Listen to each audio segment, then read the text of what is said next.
박근혜가 임명한 대법관을 윤석열이 다시 대법원장으로 임명한 게 중요한 포인트입니다. 그러니까 대법관 한 번 하기도 힘들잖아요, 실제로 실무에서. 근데 이 사람 두 번째가 대법원장이거든요. 그러면 지금 뒷방 늙은이로 가고 뭐 전관 예우나 받고 돈이나 좀 벌 사람이 소위 삼부 요인이 된 거예요. 그러면 윤석열에 대한 마음이 어떻겠습니까? 이게 첫 번째 포인트. 두 번째 포인트는요. 인권연대는 정부나 기업의 지원을 사양하고 오로지 시민의 참여로만 운영하는 100% 순도의 민간 인권단체입니다. 네, 용사들 시작합니다. 네, 여러분 안녕하세요. 대한민국 최고의 방송 스픽스. 최고의 프로그램 역전의 용사들이 오신 것을 환영합니다. 제가 사실은 어제 멘붕이 와가지고 판결 선고한 다음에 약간 제정신이 아니었는데 드디어 정신을 차렸어요. 이제 드디어 윤곽이 좀 드러났고 어떤 식으로 좀 정리를 해야 될지 이제 조금 가늠을 하고 있습니다. 오늘 그 얘기를 한번 여러분들하고 하겠습니다. 여러분들 속상해하지 마시고 이제 일은 벌어졌으니 우리가 할 일을 하는 것으로 우리들의 역할을 한번 자리매김해 봐야 될 것 같습니다. 오늘 함께할 분들 소개해드립니다. 오창익 인권연대 사무국장님 어서 오십시오. 네, 안녕하세요. 네. 그리고 김지호 민주당 경기도당 대변인님 어서 오세요. 반갑습니다. 네. 그리고 강수영 변호사 오셨습니다. 안녕하세요. 네. 힘내라. 네, 우리 그냥 힘냅시다. 힘내야 되고요. 우리가 정말 대한민국에서 산다는 게 이렇게까지 힘든 일인 줄은 몰랐는데 정말 그 윤석열 씨 때문에 3년 동안 힘들었던 거에 한 2배는 더 힘든 지금 시간을 지나고 있는 것 같습니다. 오늘 그럼에도 불구하고 우리 국민들이 어떤 식으로 이 상황을 극복해 나가야 되는지 한번 가열차게 얘기를 해보도록 하겠습니다. 네, 대법원 대선 개입 드러낸 이 이재명 선거법 위반 파기환송 정말 정광석화처럼 모든 일이 이루어졌습니다. 어제 대법원에서 판결이 났는데 오늘 서울고등법원으로 기록이 오전에 올라갔고 이미 배당이 돼버렸습니다. 게다가 송달이 벌써 진행이 됐습니다. 그리고 첫 번째 변론 기일이 또 결정이 됐습니다. 정말 무슨 대한민국 이런 나라가 다 있습니까, 오채인 국장님? 저는 어제 그 대법원 선고할 때 마침 3시 반에 회의가 있었어요. 2명의 로스쿨 교수하고 2명의 변호사하고 같이 회의를 해야 됐는데 정말 넋이 나갔었습니다. 왜냐하면 아무도 상상하지 못한 일이 벌어졌거든요. 그 조희대의 판결문을 쭉 읽는데 이건 완전히 1심 판결문을 읽는 거예요. 이럴 수가 있나. 그럼 1심 판결문에서 판단한 사실관계를 가져오는 이유가 있어야 되는데 그런 것도 없고요. 근데 항소심 판결을 배척하는 이유도 없고요. 그냥 나는 이럴 수 있는 사람이야 같아요. 아니 게다가 사실은 뭐 증언감정법 위반과 관련된 그 법률제 쟁점이 그건 얘기도 안 했잖아요. 그걸 꼭 해줘야 되거든요. 네네, 그 얘기도 안 그 얘기를 하나도 안 하는 거예요. 그러니까 막 나는 이럴 수 있어라고 얘기하는 것 같아요. 검사들이 흔히 보여주는 태도 있잖아요. 우리를 누가 건드려. 윤석열이 보여줬던 태도를 조희대가 그대로 보여주고 있습니다. 맞아요. 어제 함께했던 그 법학자 2분 가운데 한 분이 오늘 여러분들에게 그 귀에 익숙한 이름이 된 서보학 교수님이에요. 경희대 로스쿨에. 그러니까 너무 놀라고 자, 지금 우리는 그래도 대법원의 역할이란 게 있다. 그래도 금도는 안 넘을 거다. 그래도 상식적인 판단을 할 거다. 설마 이렇게 빤한 사건을 가지고 라고 생각했지만 완전히 뒤통수 맞았는데요.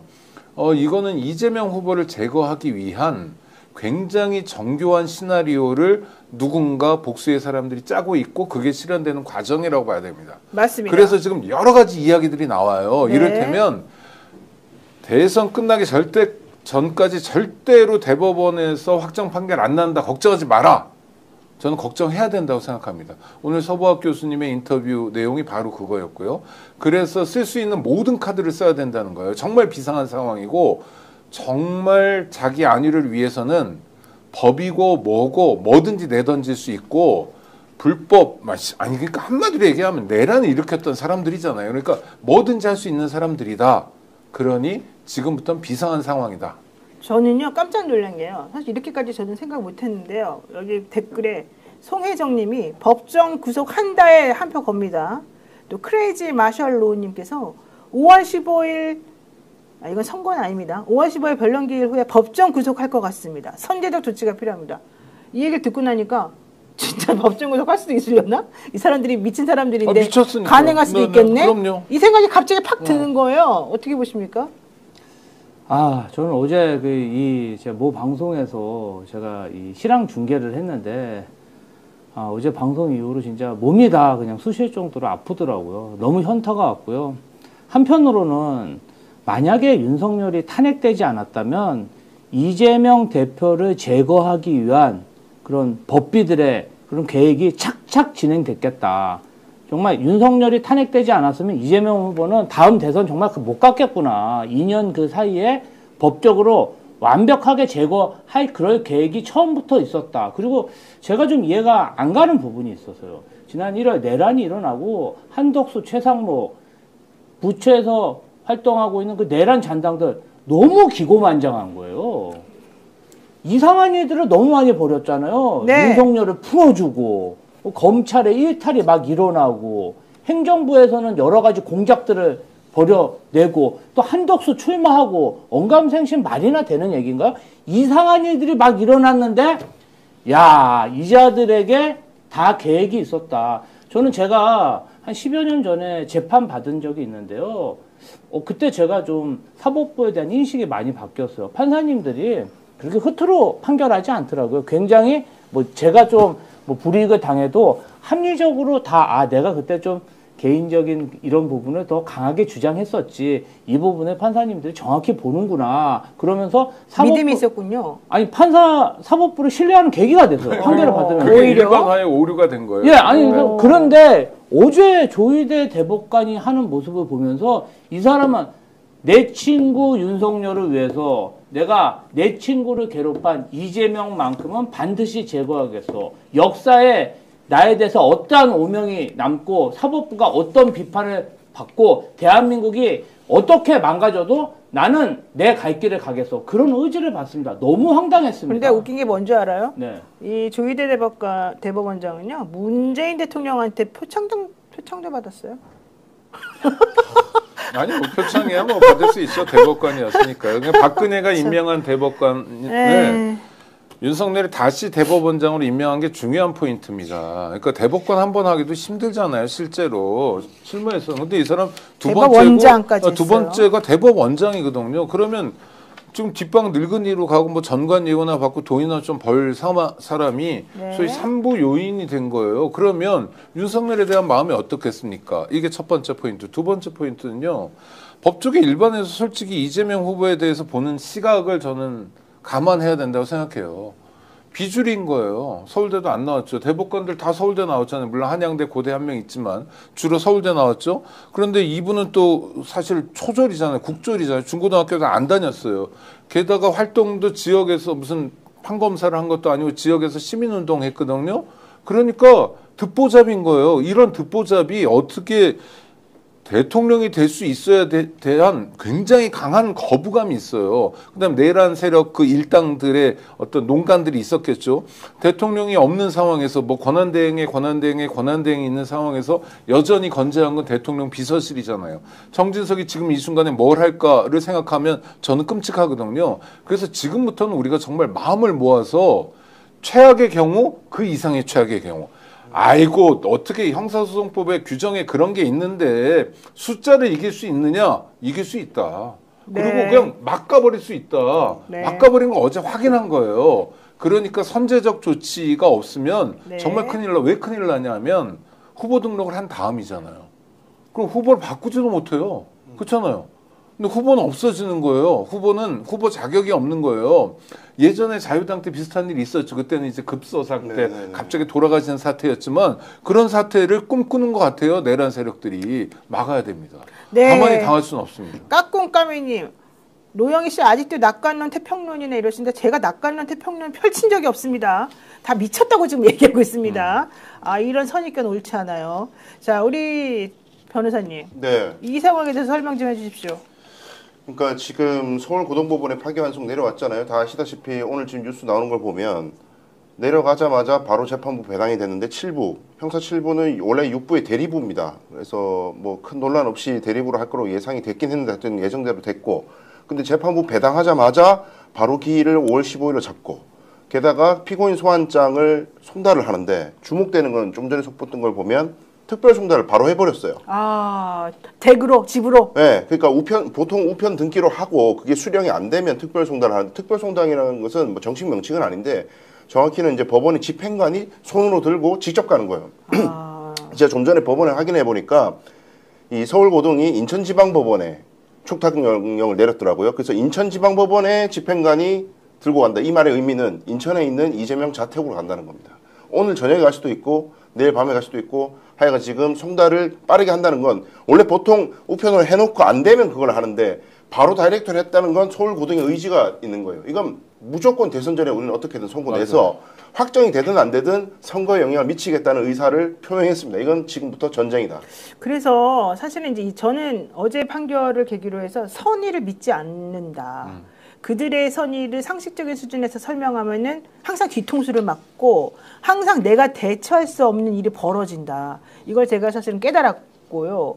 우리 많은 변호사들, 우리 강 변호사님도 마찬가지지만 네. 많은 변호사들, 법조인들 또 일반적인 상식을 가진 사람들 전부 다 설마 사법부가 설마 검찰은 몰라도 사법부는 그러지 않겠지 이랬는데 이제는 오늘 제가 15일 결정하고 아까 말씀하신 특별송달까지 제가 듣고 야 이거는 정말 전쟁이구나. 전쟁입니다. 이제는 이들을 믿어서는 안 되겠구나 이 생각을 제가 정확히 했습니다. 1심에서 징역 1년에 집행유예 2년 나왔을 때 판단은 원심 판사들 중에 좀 튀는 친구도 있으니까 그리고 이 친구들이 이 항소심 가서 무죄 받을 건데 뭐 걱정하세요 이런 거라고 생각했어요. 아니 했던 거죠. 그렇죠.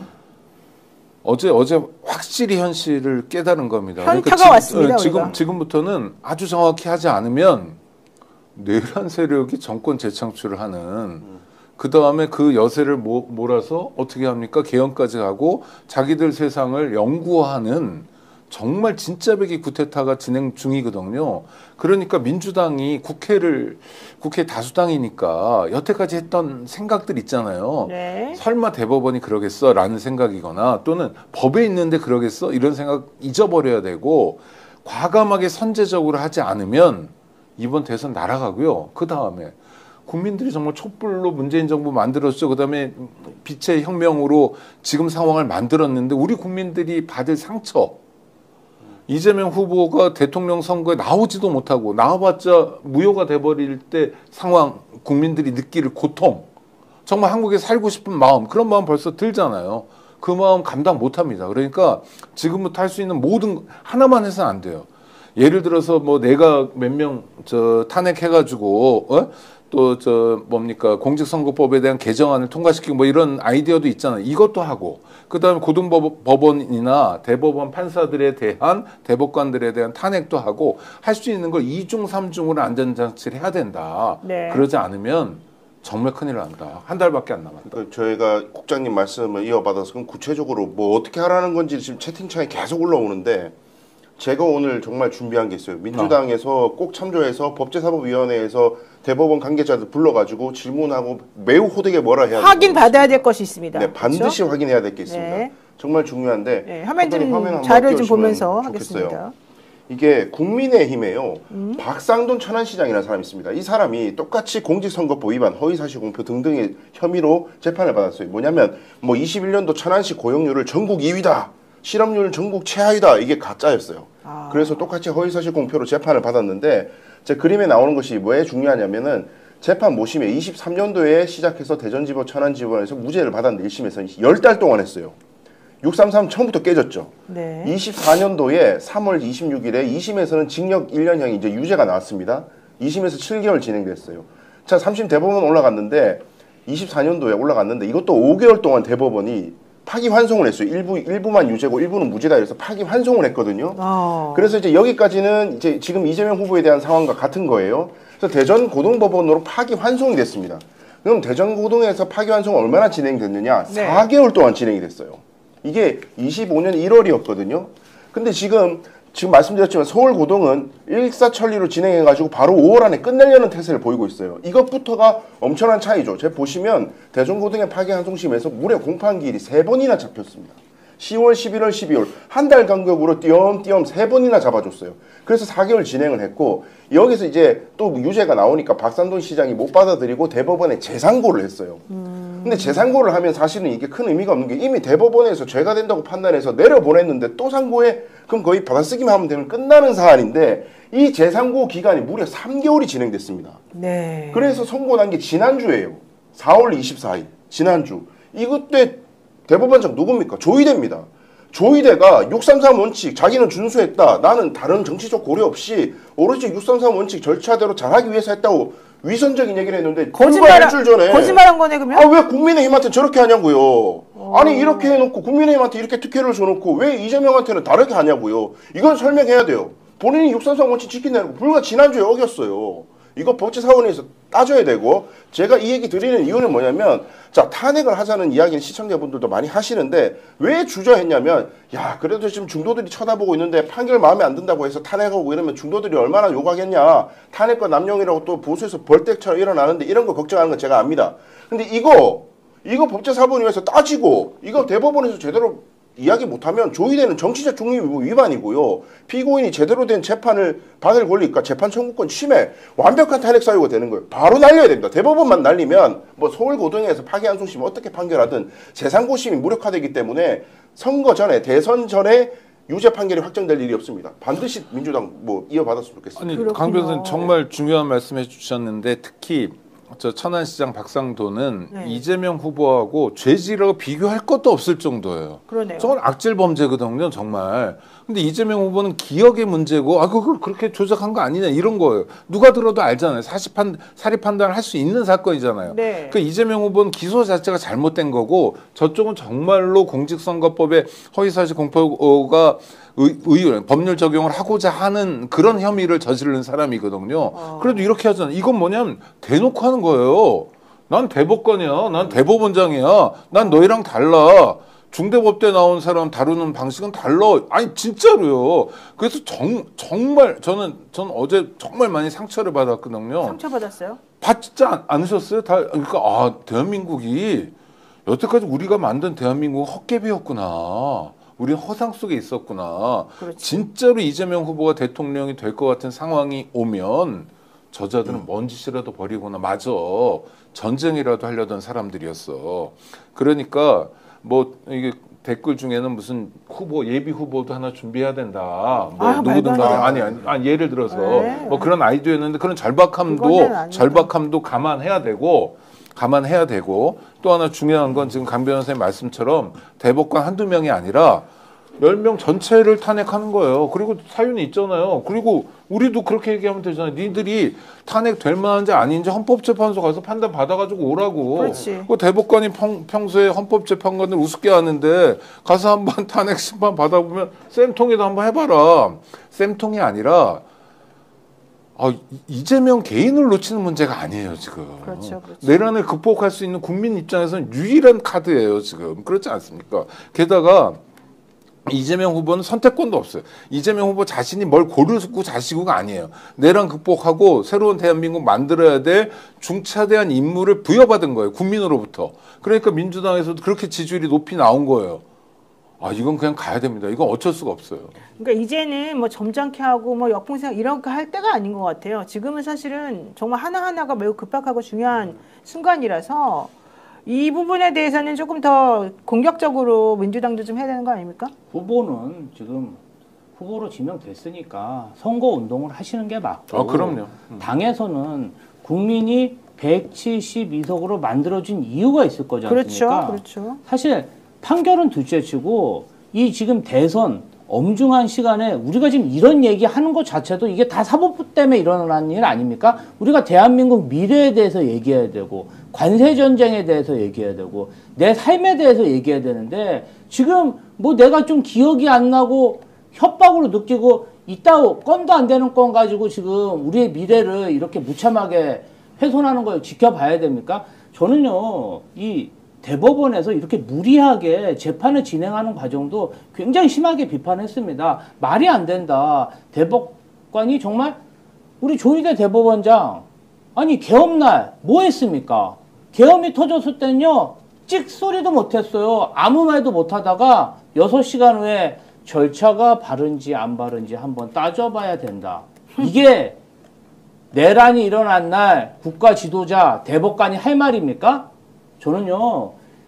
애초부터 자격 없는 사람이 윤석열의 단지 친구라는 이유로 자격 없는 자가 지금 그 자리에 앉았고 지금 이런 결과가 나온 것도 사실 어떤 흉계가 있는지 수사의 대상이라고 생각합니다. 이게 흉계가 아니면 어떻게 한독수가 3시 판결 나는데 4시에 한독수가 사퇴하고 오늘부터 대선 행보를 할 수 있겠어요. 그것도 하루 전인가 그때 이미 엠바고가 있었다니까요. 사실상 한독수 권한대행은 공무원일 때부터도 이 선거를 치밀하게 계획했고 본인이 6월 3일날 대선하고 엄정하게 관리한다고 선거에 말해놓고 본인이 출마한다고요? 한 달 동안 실컷 즐기다가 그러면 그 사이에 공무원으로서 선거 준비를 했다는 게 합리적인 의심 아니겠어요? 이 부분에 대해서도 수사를 해야 됩니다. 저는 그렇게 생각합니다. 네, 한덕수뿐만이 아니고 대법원 지금 대법관들 10명 사이에서 도대체 무슨 일이 있었는지 그들끼리 무슨 연락을 주고받았고 그렇죠. 기록도 안 보고 이렇게 재판을 하게 된 날림을 하게 된 경위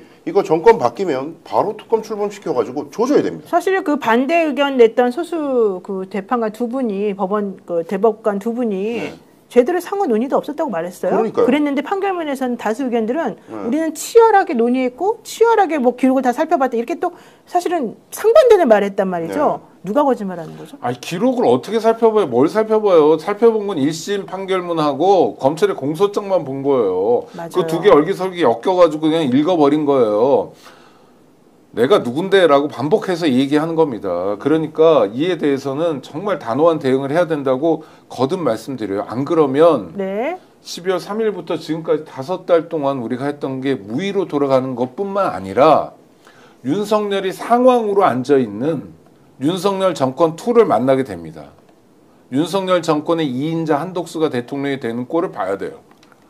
대한민국이 너무 갑자기 싫은데? 싫은 정도가 아니에요. 갑자기 브라질이나 룰라 이전의 브라질 아니면 베네수엘라가 되는 거예요. 그들 국민들에게 미안하지만 정말 단박에 대한민국 이렇게 만들어 온 건 50년, 60년 걸렸어요. 그러나 망가지는 건 정말 금방입니다. 뭐라고 말할 상황이 아닙니다, 사실은. 자, 그런데 오늘 아까 좀 전에 이제 오창희 국장님이 말씀 잠깐 하셨는데 진짜 그 서부학 교수가 말한 식으로 대법원이 그냥 이런 거 저런 거 다 절차 같은 거 안 따지고 20일 상고위에서 제출하는 그 기간도 안 따지고 자기 마음대로 할 수도 있다. 네, 그럼 저 논리는 이런 거예요. 다른 범죄도 아니고 이미 오랫동안 살폈지만 공직선거법 위반한 사람이 그 중범죄자가 대통령이 되겠다고 국민의 선택을 받겠다고 나선 것을 최후의 보루이며 시대의 양심이 이렇게 말하는데 진짜 역겨워 죽겠네요. 그렇죠. 대법원이 그냥 둘 수 없다. 그래서 우리 법원은 민주주의를 지켜야 된다. 국민을 위해서, 국민의 편에서. 지금 정치권들이 이전 투구하고 개싸움 하는데 우리라도 중심을 잡아야 된다. 그래서 신속하게 한 거였다. 어제. 마찬가지로 파기환송이 내용 따지는 거냐. 유무죄 우리가 판단했지 않냐. 양형 정해가지고 그날로 끝낸다. 우리는. 그래서 대법원은 대통령 선거 전에 이재명을 심판함으로써 국민의 제대로 된 선택을 도우려고 했던 우국충정이다 이렇게 말하면서 온갖 불법 행위를 할 거예요. 그러면 어떻게 해야 됩니까? 지금 할 수 있는 게 뭡니까? 그러니까 지금 탄핵. 탄핵. 무조건 탄핵. 이게 탄핵을 하는 건 좋은데 빌드업을 잘 해야 돼요. 네. 빌드업을 지금부터 차근차근 해야 되는데 뭐 급하다고 지금 바로 쏟아붓자 이것보다는 일단 제가 먼저 제안드린 게 아까 박상돈 시장 사례는 대법원을 완전히 다 탄핵시킬 수 있는 좋은 근거가 저는 된다고 봅니다. 그래서 법제사법위원회에서 적극 검토해야 된다고 보는데 고등법원을 지금 바로 탄핵하는 부분은 빌드업이 조금 필요해요. 그러니까 어떤 빌드업을 제가 말씀드리냐면 아까 제가 말씀드렸죠. 박상돈 천안시장 사례에서 파기환송심이 4개월 동안 진행이 됐고 공판기일이 3회나 잡혔단 말이에요. 근데 만약에 이번에 5월 15일날 첫 공판이 열리는데 공판 열자마자 이재명 측에서 변호인 측이 우리 이런 거 증거 신청하겠다, 이런 증인 신청하겠다, 우리 이런 거 따져보겠다 신청하는데 법원이 다 기각 필요 없어. 나는 오늘 변론 종결할 거야. 끝이야. 이런 식으로 만약에 다 기각을 해버리면 그게 명분이 되는 거예요. 그렇죠. 아니 왜 피고인의 방어권을 반하고 이게 바로 한 달 전, 2달 전에 국민의힘 사례하고 이렇게 다르게 하느냐. 당신들도 정치적 의무 위반이야. 이렇게 해가지고 바로 탄핵을 날려버릴 수 있는 근거가 되거든요. 그래서 지금 변호인들의 역할이 굉장히 중요해요. 파기환송심 금방 끝나는 재판은 원래 아니에요. 이게 왜냐하면은 죄가 된다 안 된다를 떠나서 벌금 100만 원형을 선고할 거냐 아니면 그 밑으로 떨어뜨릴 거냐 이건 굉장한 차이를 불러일으키기 때문에 엄청난 심리가 필요한 거거든요. 근데 이거를 뭘 신청하든 다 안 받아줘 필요 없어. 그러면 바로 탄핵 가는 거예요. 그렇게 가면 됩니다. 탄핵만이 유일한 길입니까 그러면? 그렇죠. 그래야 재판이 홀드가 되니까요. 이게 지금 서부학 교수님이 이야기하시는 그 부분은 제가 이제 법학도이고 변호사로서는 정말 참담한 이야기예요, 사실은. 그렇죠. 재상고 이유서 아니, 20일. 그분 가르치는 분이니까 얼마나 참담해요. 그러니까요. 저도 서부학 교수님 책을 보고 공부한 사람인데. 너무 창피해서 말을 할 수가 없어요. 네, 그 상고 이유서 20일 동안 내야 되는 기간을 안 기다리고 대법원이 끝낼 수 있다라고 이야기하는 서부학 교수님도 논리적 근거는 없는 거예요. 그냥 본인의 말은 지금 법이고 나발이고 없는데 대법원이 뭔 짓을 할지 몰라. 이게 논 거예요. 서부학 교수님 말씀은. 근데 제가 이 말에 너무 기가 차고 너무 한스러워서 저희 민변에 이제 민변 대구지부 동지들 톡방에도 올리고 막 이렇게 변호사들 의견이나 들어보면 다 그런 게 어딨냐고 미쳤냐고 저 정신 나갔다 소리를 다 하거든요. 그러니까 그렇죠. 실무에서는 없는 일이에요. 근데 그런 천지개벽할 일이 있을 수도 있다라는 전제에서 제가 말씀드렸던 탄핵 시나리오 외에는 방법이 없다. 또 하나는 이런 장난도 칠 수 있어요. 이재명 후보가 다행히 네. 그러니까 대선 전에 확정이 안 나가지고 당선이 돼요. 당선되자마자 선거하는 거예요, 유죄로. 그래서 이게 대통령의 자격이 없다는 걸 다투는 방식이거나 하여튼간에 괴롭히고 하여튼간에 이재명 대통령은 싫어라는 대법원장과 대법관들의 의지를 확인했기 때문에 어떤 식으로 어떤 장난을 칠지 몰라요. 그러니까 이거는 우리가 상상하는 거 이상입니다. 그러니까 윤석열이 내란 우두머리가 거리를 활보하고 있잖아요. 마음껏 전화 쓰고 있잖아요. 네. 증거인멸하고 있잖아요. 다른 범죄를 또 모의하고 있을 거 아닙니까? 그 상황에 주목해야 돼요. 누구도 예상하지 못했던 윤석열의 구속 취소 사태가 지금까지 이어지는 거예요. 그러니까요. 저는 어제 거의 밤을 꼴딱 샜는데 새벽 한 4, 5시쯤 돼가지고 갑자기 떠오른 장면이 윤석열이가 집에 아크로비스타 돌아오면서 이기고 돌아왔다. 네. 아 그런 게 또 막 게시판에 나와요? 갑자기 그게 딱 생각나는 거예요. 그래서 이 새끼가 이거 갖고 얘기한 건가? 갑자기 그런 생각이 들면서 막 분에 차서 견딜 수가 없는 거예요. 그러니까 뭔가 하여튼 제가 이거는 근거 없는 제 뇌피셜인데 어쨌든 윤석열이 이기고 돌아왔다고 하는 말에는 자기가 믿는 구석이 있는 건 확실히 맞는 것 같고 아니 작업을 했을 수 있겠죠. 법원이든 뭐든 인맥들 다 동원하면. 그러니까 이거는 진짜 상식적이고 그냥 일반적인 사건 법리로 접근해서 안 되는 상황이 온 게 확실한 것 같습니다. 네. 너무 좀 참담하고요. 주말 동안에 민주당에서도 이와 관련해서 뭐 의원총회 및 여러 가지 방안에 대해서 연구하실 거라고 생각하고 있습니다. 일단은 우리가 뽑은 후보이기 때문에 민주당이 지키는 게 맞습니다. 민주당 의원들이 하나가 돼서 꼭 지켜주실 거라고 생각하고요. 지금 어쨌든 사법부가 비상식적인 그런 법 집행을 한 거 아니겠습니까? 이와 관련해서는 그러면 사실은 최대한 뭐 우리 사법부 존중하는 게 여태까지의 민주당 입장이었는데 그렇죠, 이렇게 항상. 비상식적으로 나오는데 본인들이 가지고 있는 수단을 다 쓸 수뿐이 없어요. 정말 뭐 폭력적인 행위만 아니고 법적으로 가능하다면 다 사용해야 되는 게 지금의 민주당원들의 생각이라고 생각합니다. 그래서 주말 동안에 네. 민주당에서 특단의 대책을 세워가지고 2중, 3중, 4중 안정책 세워서 지금 폭주하고 있는 사법부를 국민이 넘겨준 172석으로 중단시켜야 된다. 폭주 기관차 민주당이 중단시켜야 된다. 이렇게 생각합니다. 저는 원내 지도부를 구성하는 법조인 출신의 국회의원 얘기를 들었는데 의지를 불태우더라고요. 그러니까 요새 우리가 영어 단어 나이브란 단어를 많이 쓰게 되잖아요. 우리가 순진했다. 예. 그리고 왜냐면 이거 너무 상상 이상이기 때문에 많은 평론가들이 그랬지 않습니까? 어제 대법원 판결은 그래도 여태까지 헌법재판소에 비해서 뭐 존재감도 떨어지고 그러니까 한번 대선판에 끼려고 하는 거다. 다 끝난 사건이니까 정도 생각한 안이함이 있었던 거예요. 이건 모두가 반성해야 되는 거고요. 오히려 지금 와서 복귀해 보니까 갑자기 왜 전원합의체로 갔지? 갑자기 왜 생중계 한다고 그러지? 그렇죠. 할 말이 그렇게 긴가? 네. 할 말은 한마디뿐인데? 라고 했어야 되는데 그때서라도 뭐 대법원 그때는 탄핵하기 어렵겠죠. 결과를 못 봤으니까. 하여튼 지금 대법관 탄핵을 포함해서 여러 가지 가능성을 염두에 두고 노력하나 봐요. 궁리하나 봐요. 그래서 일단 기대해 보고요. 우리 구독자들도 함께 좀 마음을 모았으면 좋겠습니다. 지금 아주 비상한 상황이고 와, 이게 내란이 정말 이렇게 지긋지긋하게 안 네. 끝나는 거구나. 그러니까 이게 근데 지금 우리나라가 왜 이렇게 됐죠? 그러니까 지금 이게 저는 한덕수 쪽 그리고 국민의힘 지도부 뭐 이런 사람들의 양동작전이 보여요. 양동작전이 그러니까 외통수로 모는 건데 이렇게 재판을 빨리 진행시키게 해서 그대로 냅두면 피선거권이 박탈될지도 몰라. 이런 두려움에 몰아놓고 한편으로는 그렇다고 탄핵을 하면 중도들이 야씨 저는 방탄하려고 탄핵을 이렇게 남발하네.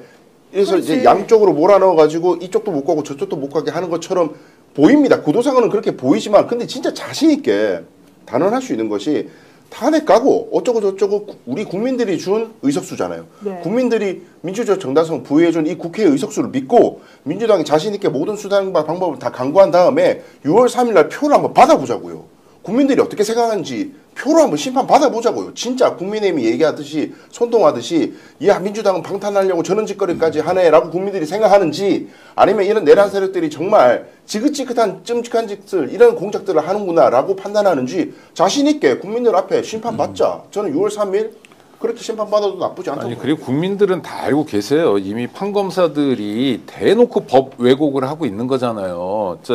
아니 선거법만 하더라도 윤석열을 한번 봐요. 경호. 뭐 자기 아내가 구약 성경을 다 외웠다. 도이치모터스 뭐 주가 조작했는데 손해만 봤다.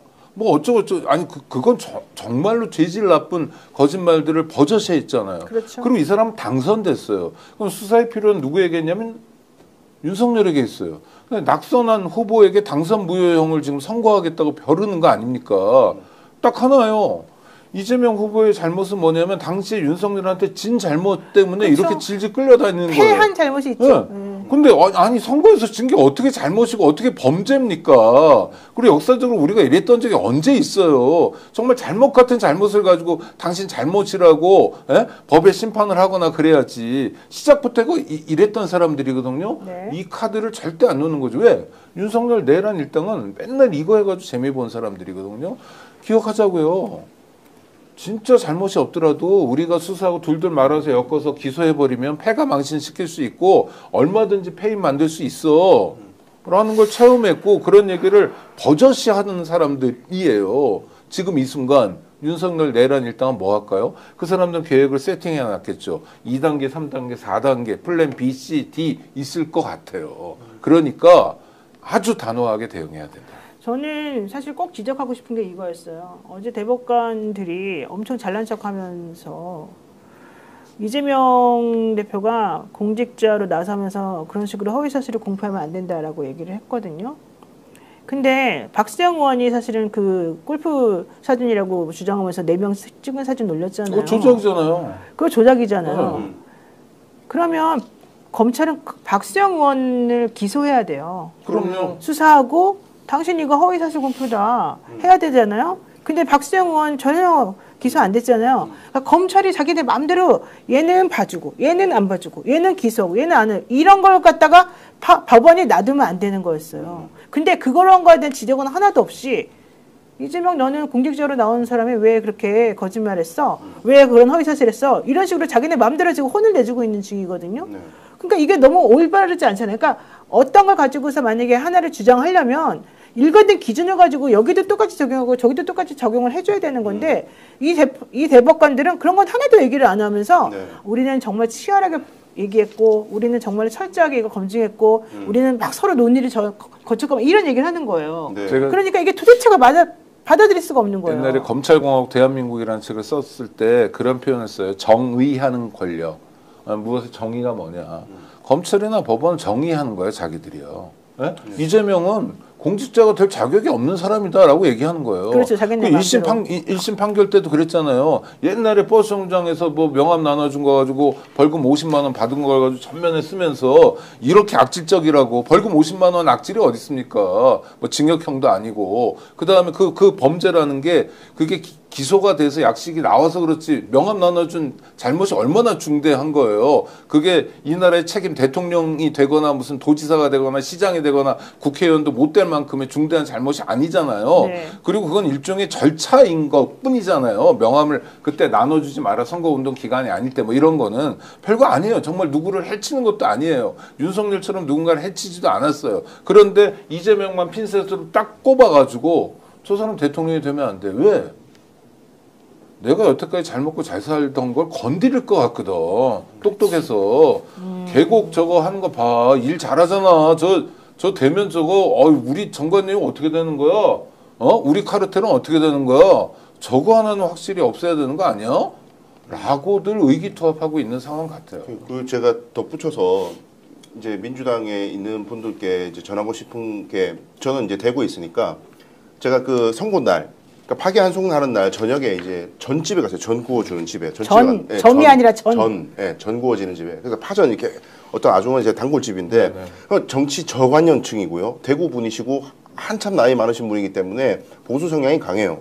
근데 이제 어제 제가 그 줄 서 있는 동안에 이제 파기환송심이 충격적인 얘기를 동료 변호사들하고 막 얘기하고 있는데, 그 아주머니가 옆에 전을 굽다가 저한테 하시는 말씀이, 이재명이 그거 왜 됐어요? 이러는 거예요.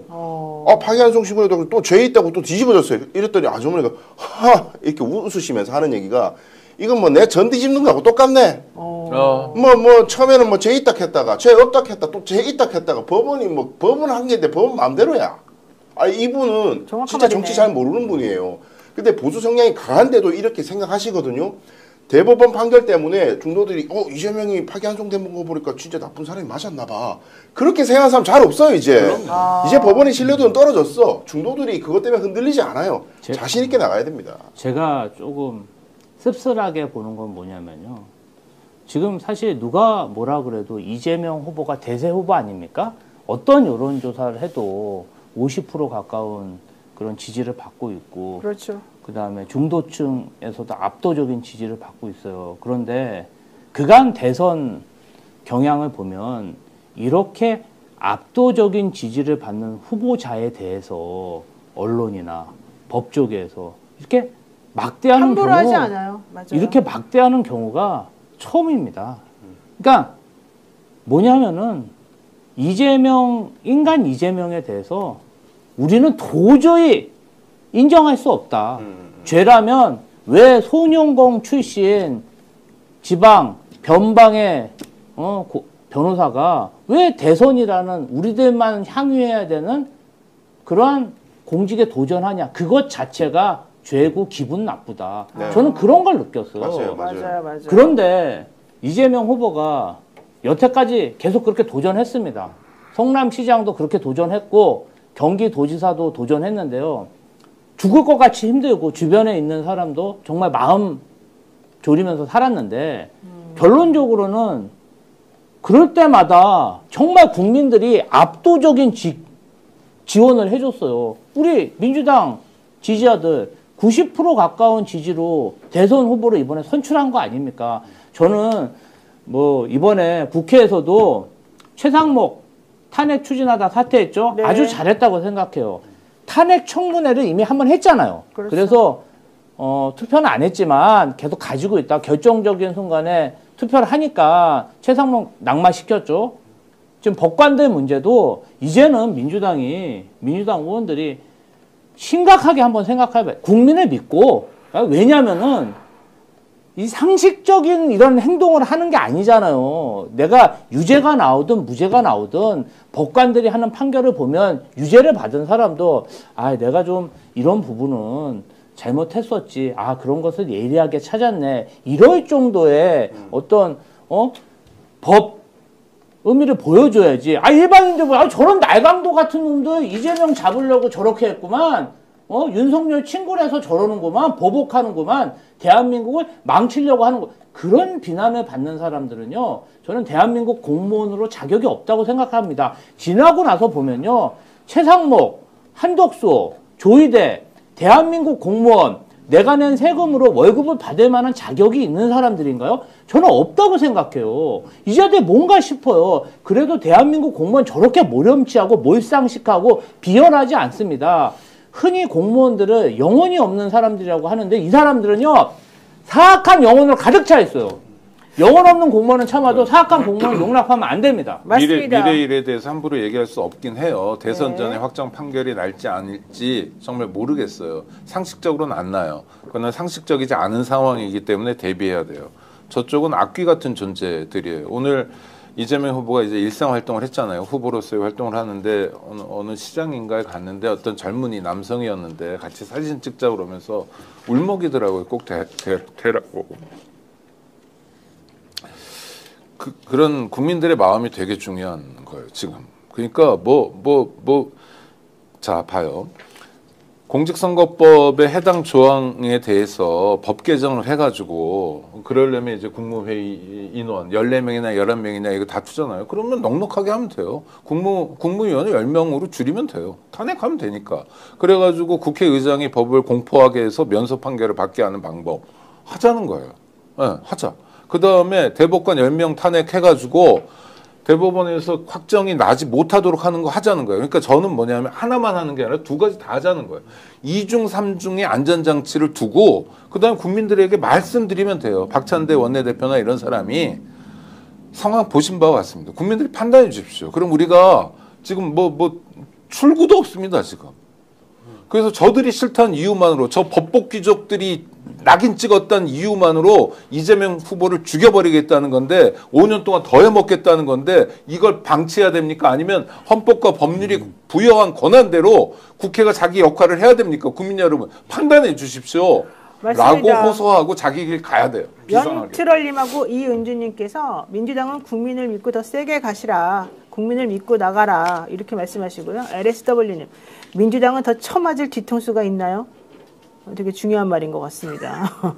네, 핫듀 유튜브님이 지금은 전쟁입니다. 전쟁은 무조건 이겨야 되는 거죠?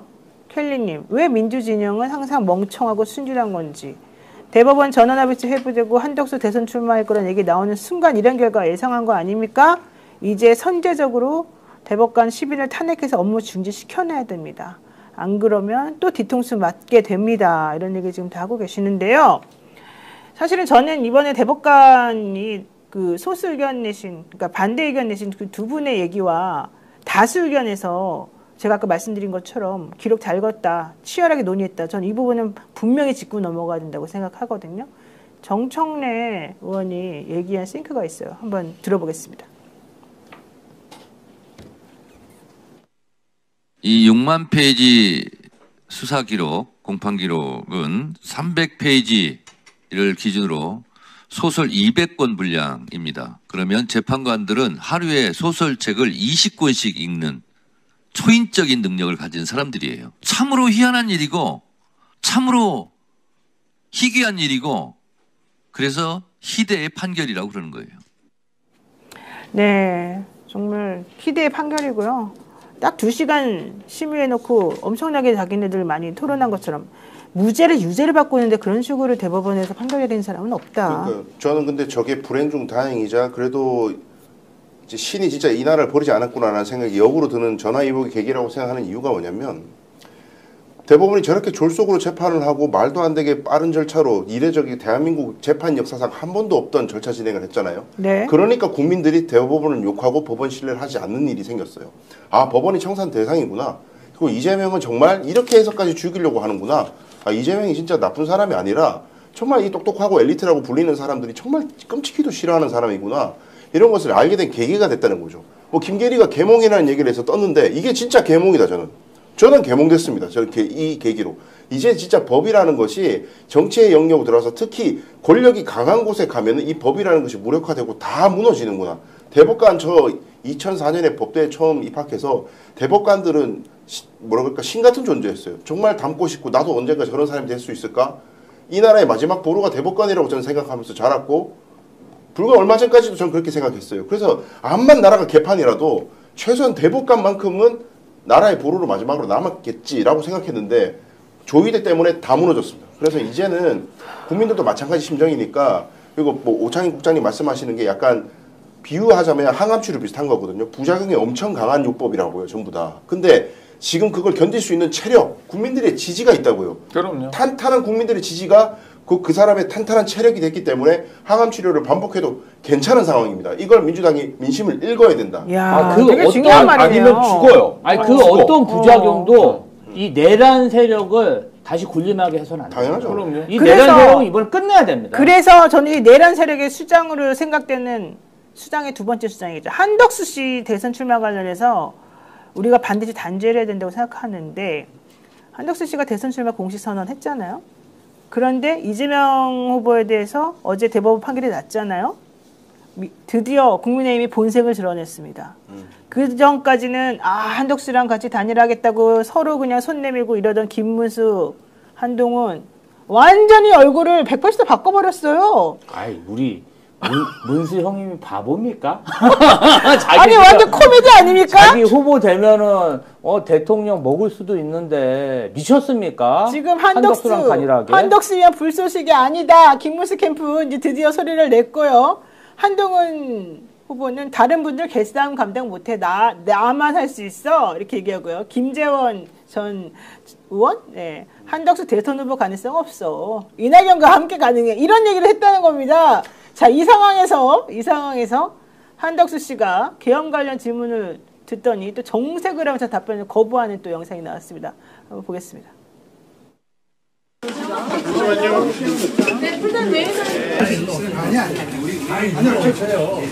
오늘 수고하셨습니다. 혹시 계엄 해제 이후에요. 2시까지 1시간 행정이 좀 늘어난대요. 기자님. 그때 뭐 하셨는지 하나만 여쭤볼 수 있을까요? 아니, 국민 모두가 안심한 나라 만든다고 하셨는데 계엄 해제를 못 막았는데 안심한 나라 만들 수 있느냐 이런 질문이시죠. 와, 진짜 대단한 질문인데요. 아니, 저 기자 누굽니까? 너무 멋있습니다. 기자 같은 기자 고마운데 한덕수의 표정이 봤어요. 보입니다. 네, 봤어요. 이렇게 약간 껌 씹는 표정 같은 거 있잖아요. 개야 짖어라 이런 표정. 네. 개야 짖어라. 지금 껌 씹고 있던 거 아니었어요? 표정이 이상하던데? 그 껌을 씹지는 않았겠죠. 왜냐면 기자들 앞에서 그렇죠. 저 브리핑을 하고 이런 상황에 껌 씹는 것 같은 표정이잖아요. 이게 어디서 이게 버르장머리 없이 젊은 여자가 뭐 이런 태도가 그대로 나타나잖아요. 말로는 국민을 섬기겠다고. 아니 한덕수가 여태까지 전화에 되도록 국민을 섬긴 적이 한 번도 없었는데 그렇죠. 갑자기 오늘부터 섬기겠대요. 나 참. 기자가 질문하면 대선 주자 정도 되면은 차분하게 답을 해야죠. 저게 뭡니까? 저 간단한 답변도 못 해가지고 아니 떳떳하지 못해서 답변을 못 하는 건지 본인 준비가 안 된 건지 아니 기자가 물어보는데 답도 못 합니까? 아이고. 저거 되게 중요한 부분 같아요. 2시까지. 계엄 해제 때부터 2시까지 1시간의 행적이 묘연하다. 너 그때 뭐 했니? 대답을 못해요. 대답을 못해요. 그 계엄 해제가 국회에서 의결이 되고 근데 대통령이 바로 계엄을 안 풀고 네. 거의 새벽 4시 다 돼가지고까지 민기적거렸잖아요. 네. 그리고 안 풀 수 있는 방법이 있나? 내가 그 말 안 들을 수 있나? 이거 찾아봐라! 국회법 법전 뒤집어봤다잖아요. 네. 국회에서 그 혹시 의결 그 위법 사항 없는지. 근데 그때 한덕수가 과연 뭘 했나? 근데 그 전에 한덕수는 약간 모호하게 그때 말렸다. 빨리 계엄 해제해야 된다고 내가 적극 건의했다. 이런 식으로 얘기했거든요. 근데 과연 그 4시간 동안 그것만 했을까? 저는 저분은 맨날 왔다리 갔다리 네. 이 사람이 일기까? 저 사람이 쎄까? 이것 따라 다 달라진 사람이기 때문에 절대 아니라고 봐요. 자기 입속만 있어요. 지금 조금 전에도 오세훈이 끌어당기는 장면 봐요. 자기 네. 옆에서 이렇게 병풍스라고 오세훈 싫다고 도망가잖아요. 막 껴안고 언제부터 오세훈하고 그렇게 친했죠? 오세훈 취재진과의 질의응답 거절이네요. 오세훈도 당연히 거절인데 오세훈을 붙잡고 있는 한덕수의 모습이 있잖아요. 그렇죠. 그러니까 저런 사람이에요. 자기에게 조금이라도 도움이 되면 고향도 바꾸고. 아니 자기가 호남인데 처음에는 호남 아니라 그랬잖아요. 그때 그러다 디데이 정권 되니까 호남 사람이 갑자기 됐고. 자기 호남 사람 됐어. 그리고 이제 와서는 뭐 본적과 원적을 헷갈려서 그런 것일 뿐이라고 얘기했다가 지금은 가서 망월동 앞에서 저도 호남 사람입니다. 5.18 묘지에 참배한다 그래서 그 사람 좀 하지 저 말고. 5.18 때 뭐 했는데 저 사람이. 그러니까요. 저 사람도 정말 좀 희한하게 보는 게 뭐냐면요. 네. 아니 그래도 국민의힘은 공당이잖아요. 그럼 공당에서 지금 후보들이 지금 뭐 돈을 막 3억씩 내고 뭐 예선 탈락에 뭐 해서 2명으로 압축돼서 치열하게 싸울 때 아닙니까? 아 근데 국민의힘 최대 광역시 시장이 뭐 당적도 없는 사람, 자기 당 후보랑 경쟁할 사람 행사에 참석했어요. 그리고 국민의힘 당적을 가진 바로 직전까지 국민의힘 대변인을 했던 사람이 저기서 또 대변인 노릇을 하고 있어. 저거 진짜 의리가 있는 겁니까? 당에 대한 의리가 있는 거예요? 저게 정치 결사죄예요? 저거 그냥 보따리 장수들 아니에요? 아, 전 민주당으로서는 상상도 할 수 없는 일들을 하고 있어요. 그러니까요. 맞아요. 부끄러운 저 일을 하고 있어요. 뭡니까 저게? 그러니까 제일 황당한 게 이게 한국 정치사에 이런 일이 있나 싶은데 아니 경선 끝에 결선 투표에 가가지고 지금 이제 후보자를 결정하는데 쟁점이 한덕수하고 단일화 할래 말래.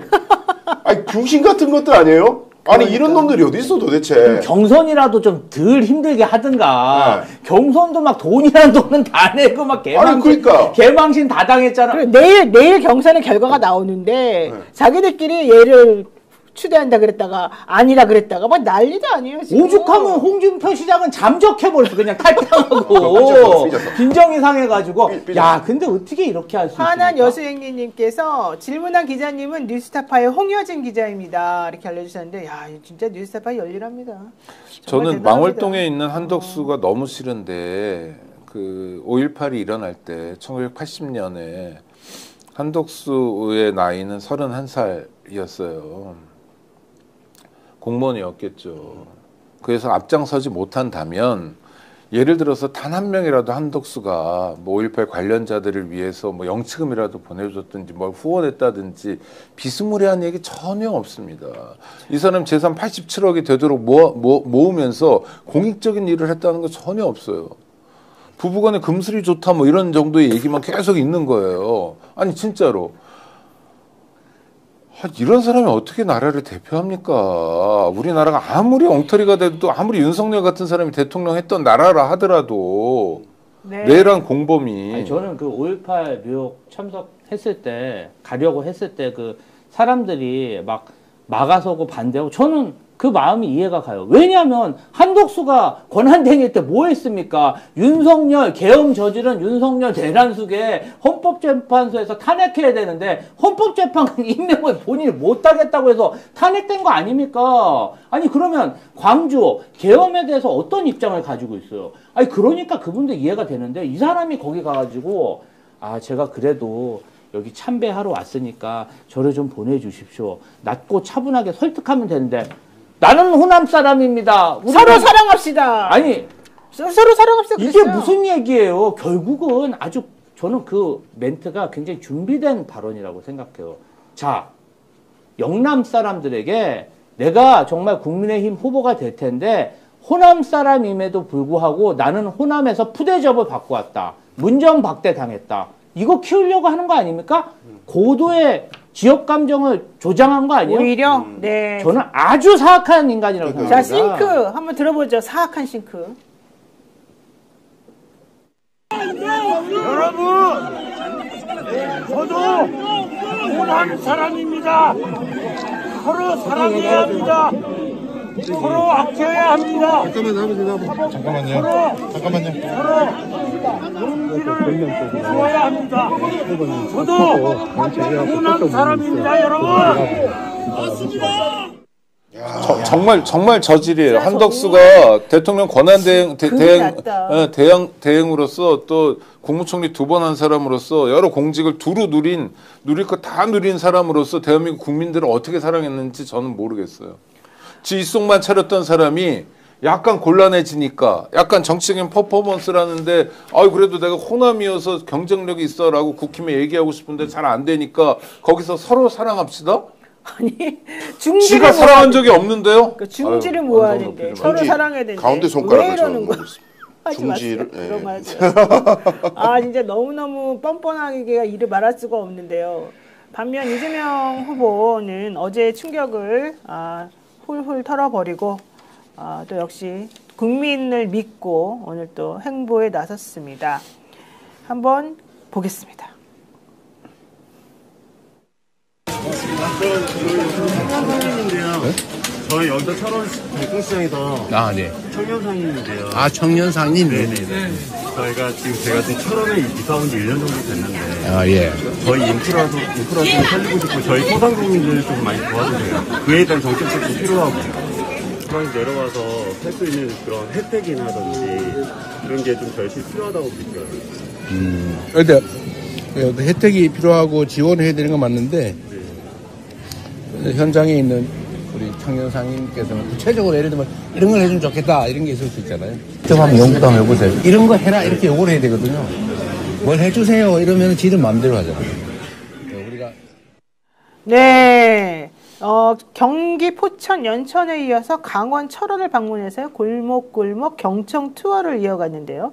경제가 나빠진 것은 정치를 못하기 때문이고 정치가 잘못된 것은 정치인들이 잘못됐기 때문이고 정치인들이 잘못된 것은 잘못된 정치인을 뽑았기 때문이다. 이렇게 얘기를 했습니다. 그러면서 청년 상인에게 정말 구체적으로 뭘 어떻게 해줘야 되는지 말을 해야 된다. 네, 수첩이 아주 자연스럽게 정리해요. 아주 중요해요.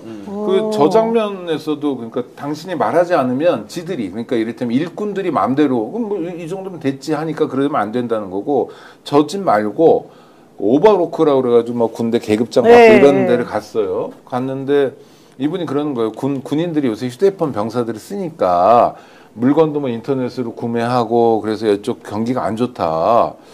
그럴 때 다른 사람이라면 뭐 윤석열, 한덕수 뭐 누구를 생각해도 좋아요. 그러면 병사들 핸드폰 못 쓰게 해야 되겠네?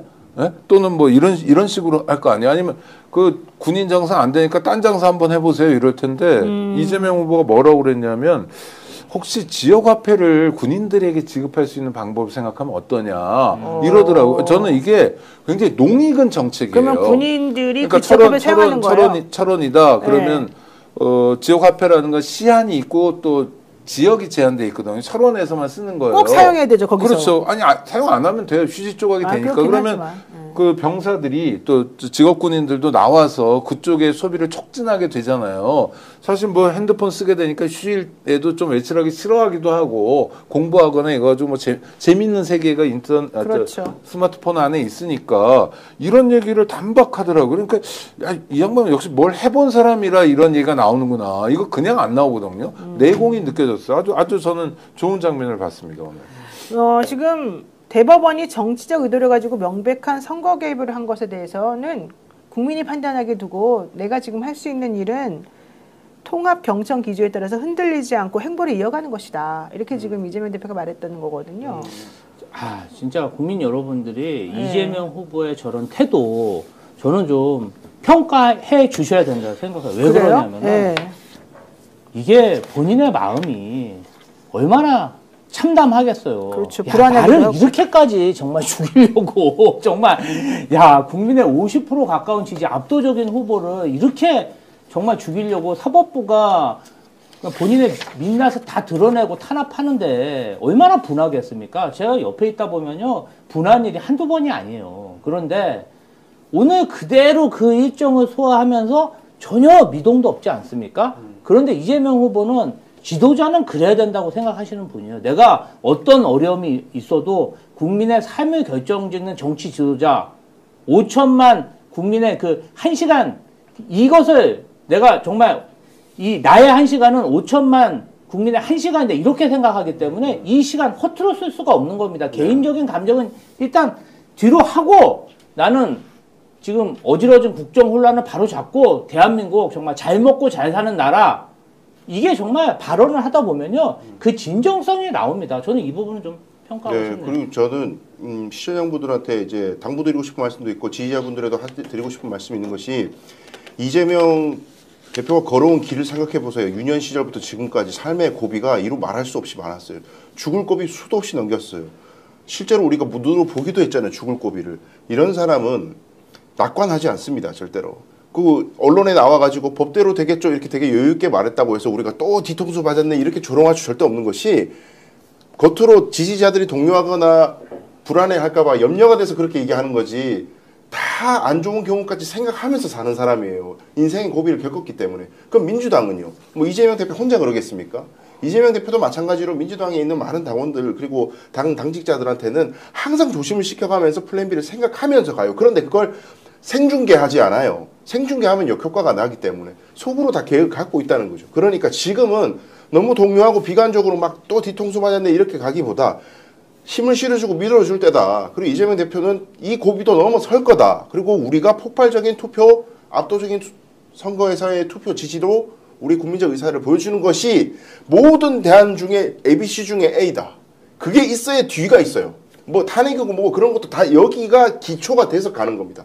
그러니까 흔들리지 말고 이재명 대표와 민주당을 믿으시라. 저는 그 얘기 드립니다. 제 댓글 하나 소개해주고 싶은데요. 제가 좀 이재명 후보 평가해야 된다고 하니까 우리가 다 알아서 평가하니까 너는 할 거 해. 빨리 따내라는 말 같은데요. 아 그래요? 그렇죠. 아니 너는 할 거야가 뭐냐면 아는 국회의원들한테 전화해서 네.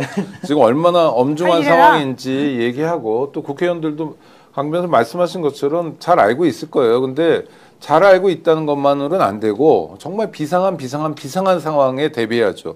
이를테면 5월 15일 목요일 오후 2시에 재판이 열리잖아요. 고등법원에서. 그럼 저는 그 이전에 오전에 모든 준비가 다 끝내야 된다고 생각합니다. 아 민주당에서요? 네. 그러니까 아니 이 모든 준비라는 게 준비하고 네, 아무것도 안 하는 게 아니라 대법관 10명에 대한 탄핵을 오전까지 끝내야 된다는 거예요. 그리고 국무위원 탄핵 몇 명도 하고 그 다음에 저 공직선거법, 그건 실제 위헌 시비도 많고 문제가 많은 거예요. 아주 문제 많은 독소 조항 가지고 사람 괴롭히는 거니까 그거 법률 개정안도 통과시키고 이런 걸 다 해야 된다는 거예요. 그러지 않으면 정말 큰일 날 수 있습니다. 어제는 그래서 천만다행인 교훈 사례인 것 같아요. 아, 그렇군요. 지금 소닉 부모님께서 민주당이 내란 잔당들에게 허접하게 대응을 하면 그건 다수당인 민주당이 무책임하게 국민을 죽도록 놔두는 것과 같은 행동입니다. 국민만 믿고 아주 세게 밀어붙여주세요. 이렇게 말씀하셨는데 이거 되게 중요한 말인 것 같은데요. 다수당인 민주당이 무책임하게 국민을 죽도록 놔두는 것과 같다. 지금 아사리판이 났잖아요. 예, 이제는 그리고 솔직히요. 지금 내란 세력이 다시 집권하잖아요.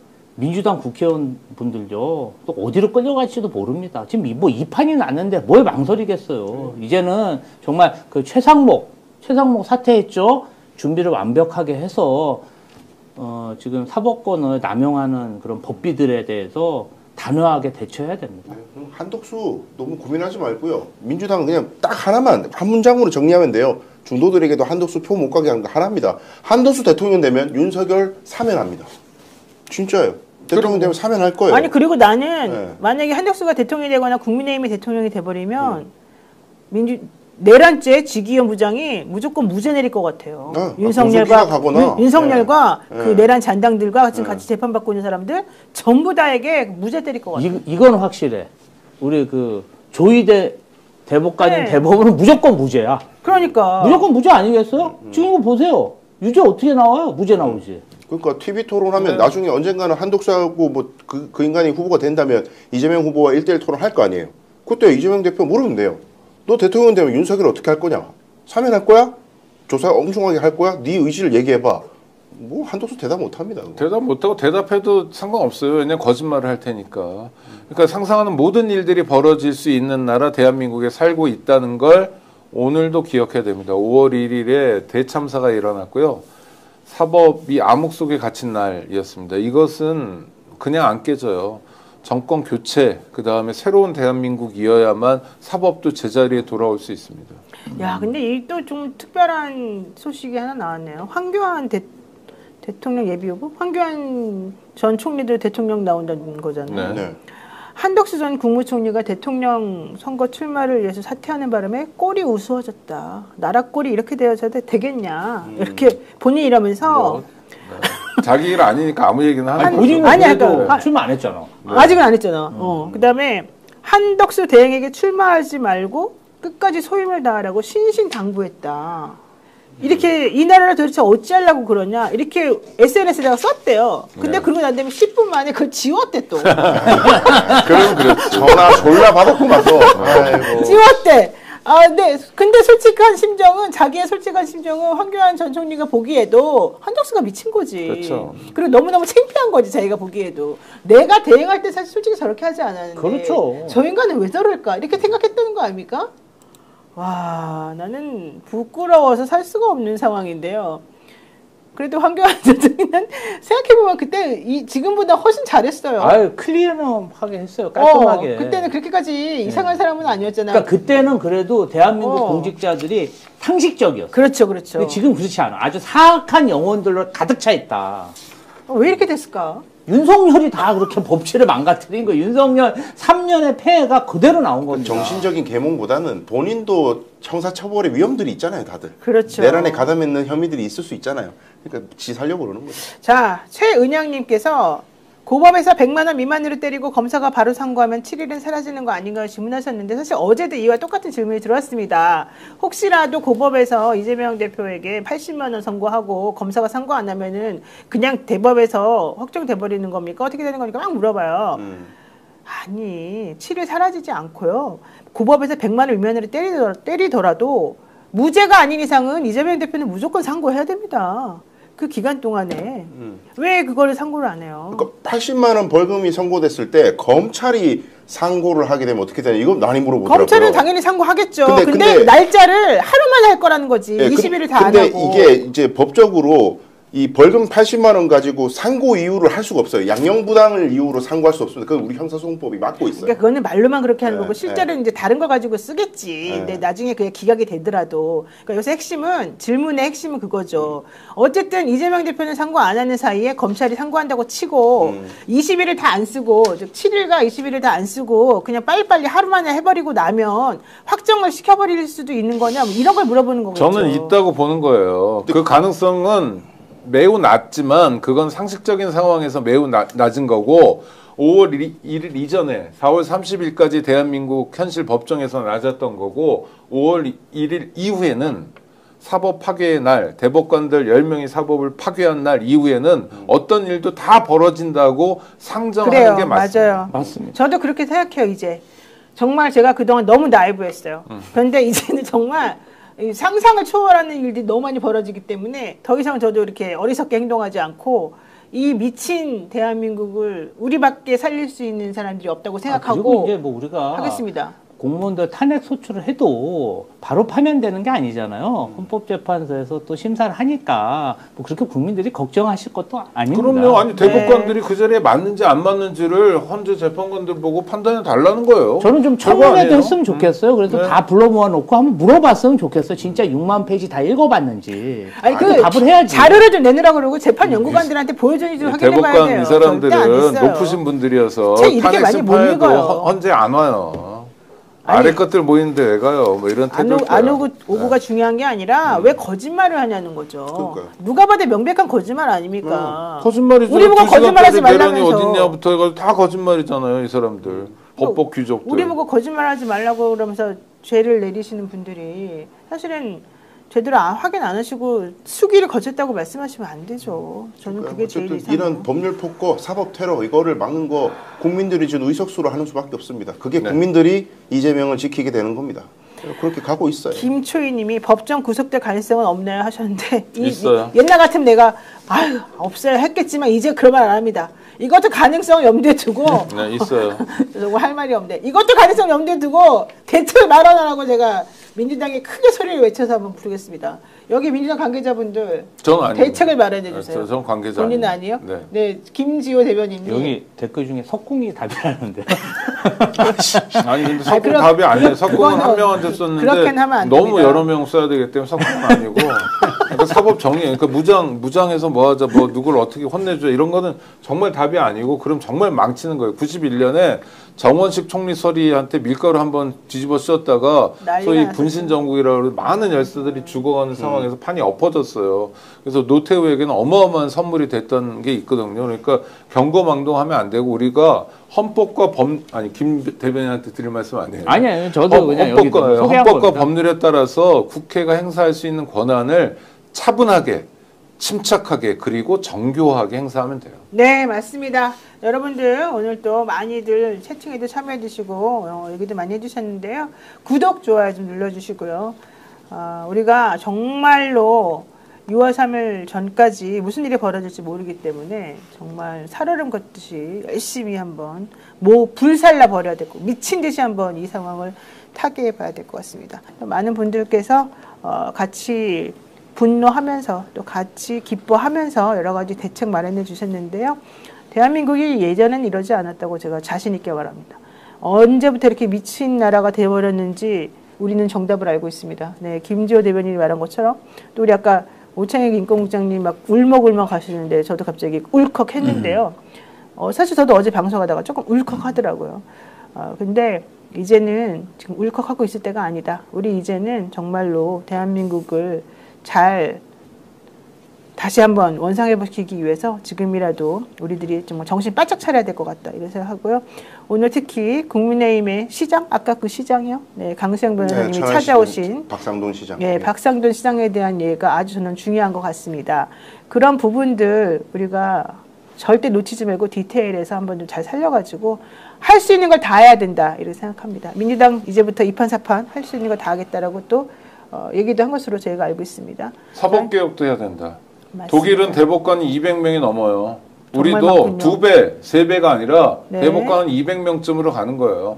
그런 개혁도 이번에 정말 지그시 해줘야 된다. 네. 아닌 세상을 보여줘야 된다. 이전과 다른 세상을 보여줘야 된다. 네. 그리고 윤석열 씨 어제 압색했었었는데 압색 영장에 UN 제5사무국 유치 통일교회 청탁이 적시되기도 했고요. 김건희 씨 집에서 압수당한 물건들이 또 그렇게 뭐 많이 나왔다 뭐 이런 얘기까지 나옵니다. 도대체 이분들은 대통령 한번 하면서 무슨 부정을 그렇게 많이 저질렀는지 이제부터 철저하게 우리들이 응징해야 될 것 같습니다. 그러기 위해서는 이번에 선거를 잘해야 됩니다. 우리 제발 현혹되지 말고 누가 대통령이 되어야지 대한민국이 잘 되는 가만 생각해서 한번 올바른 표를 행사해야 될 것 같고요. 이번에 여러분들이 투표 한번 하는 게 1억 원 이상의 가치가 있다는 그런 보고도 있었습니다. 한번 확인을 해보시기 바랍니다. 네, 오늘 역전의 용사들 함께 해주셔서 감사드리고요. 네, 금요일 저녁 연휴의 시작인데 또 잘들 보내시길 바라고요. 저는 또 다음 주에 뵙겠습니다. 고맙습니다. 감사합니다.